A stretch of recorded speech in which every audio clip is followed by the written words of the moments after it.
Looky here with Carmen Legge. Well, look at here, we're back, Jim. We are back again. You got my favorite subject on the table Well, now. there you go. Shoes, ox shoes and horseshoes. All right. I'll start with something that is not our shoe. And I think you know what this is. We do know what that is. Yeah, it's a stirrup. And sort of possibly old.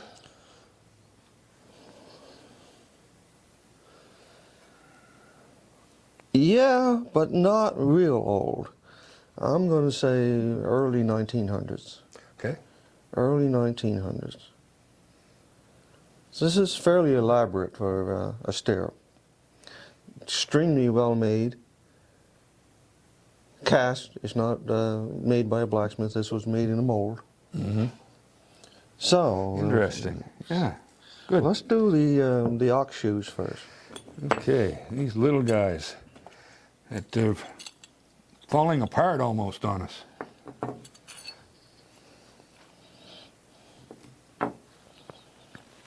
Okay, Jim, if you look at this one here, well, first of all, I'm going to say these are all Acadian shoes. Oh, okay.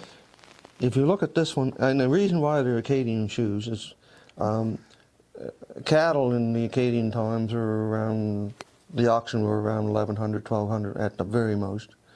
They tended to be darker cattle based on the Norman breed. Mm-hmm. And oxen came here in 1610. We know the expulsion of the Acadians happened in 1755, I believe. Yeah. These are early Acadian shoes. Fairly thin sole with the cork in the back that's fairly narrow. Large throat and very narrow neck on the front of the hoof, so that identifies French shoes. And I see you have some German shoes and some English shoes, and I'll tell you the difference. This particular one here has a blood groove. See the blood groove going around the outside? Okay. We call it a blood groove because if you make a mistake and you put the nail in the wrong place, it'll come out the little hole and fill this groove, so it's called a blood groove. But what it is it's a groove that allows the nail to fit down below the level of the shoe. Okay. However, with tools, you can still grab the head by Yep. sinking it in the blood groove, pull the nail back out. Otherwise, you'd have to pull the whole shoe off in That's order to right. get at the nail. This is your oldest shoe. This is here is a shoe from the earliest 1700s. These two are a little later, around 1730, 1740. Mm-hmm. Okay, great. Old Acadian shoes. This one here could even be French. And again, you can see the cork is very narrow in the back. Yeah. And where they're smaller, does that mean it was a smaller animal? Yes, yes. Yeah. The French oxen were 1,100 pounds, 1,200 pounds at the most. Okay. These are much larger shoes. Bigger animal. Yep. This one again has a back half is quite wide on the sole, fairly large cork here, large throat and narrow point onto it. This is later French shoe. This is the shoe off the hind foot of an ox, and this would be again a larger. How can I put this? It's an Acadian shoe made in the French style, Mm-hmm. but it's after they came back from the expulsion. So, Oh, okay. Yes, you're looking at 1840, 1850 French shoe. Okay. Good. These two are German style shoes, which would be sort of like an English style shoe, smaller throat, heavy corks, wide soles, holes along the very, very outer edge. And these are, I'm going to say sometime in the 1800s. I'm going to say 1870, 1880, because in that time period we were starting to get a influx of different breeds of cattle Yeah. to increase the agricultural production, and so the cattle got large. This animal here weighed 2,000 pounds. Wow, that's This a critter. one here is a bit smaller, so I'll say 1,800 pounds. So it's like having a small truck as opposed to an 18-wheeler, right? You wanted to produce more. This is a bigger tractor than those little Yeah, things. great, thank you. Horseshoes. 3 of them are broken and 2 are still intact. This is a typical 1940, 1950 horseshoe.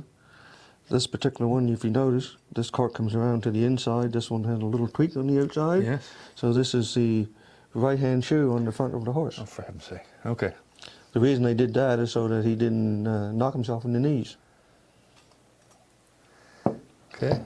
Typical shoe for a riding horse. It has some little spots of really hard steel welded on so that these would wear a lot slower. It's a riding horse. I don't say 1960s, 1970. Okay. Could be newer than that as well. Okay. I just thought it was sort of unique that there would be these add-ons. Yeah, they were welded on to make the corks really, really hard so that they wore down over a longer period of time. And make this part last longer. Yeah. Yeah. Okay. This is the oldest horseshoe. You can see how it's quite wide. All over it's quite wide, but at the front here it's fairly wide, and then it tapers a little bit. And also it has a blood groove going down through there. This is a very old, typical shoe. Can you imagine the other side coming down there, Jim? Yeah. Yeah. This is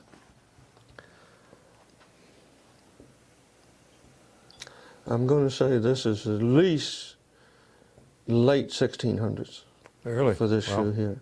Late 1600s. Okay. This is a winter shoe. You can see the cork's very sharp. This is off of a hind foot. And this is very close to the same thing, but it's off a front foot, and it's for summer. These tend to be late 1800s, 1880, 1890. They're very thin. Yeah. Very thin material. Shoes in the later time periods got much thicker because, you know, that led to the shoe lasting longer. The older ones tended to be very thin because metal is very valuable. When you go back to the late 1600s, the metal again was quite thick. Okay. So as a general rule, the horses were shoed twice a year? Spring and fall? No, shoes for horses, I should say the horses have to be shod every 6 weeks. Oh, okay. Now the shoe might still be good, but the hoof has to be trimmed and then the shoe put back on if it's good. Of course, at a certain time of year you're going from winter to summer and from summer to winter as well. But 6 weeks for horses, 3 months for oxen. Okay. Again, for the same reason, the hoof grows, you got to trim your Yep. toenail. If the shoe is good, you put it back on. And if it's not, you put new shoes on and then you switch again from summer to winter and winter to summer. Interesting. Yeah, very Thank you. interesting. You're welcome.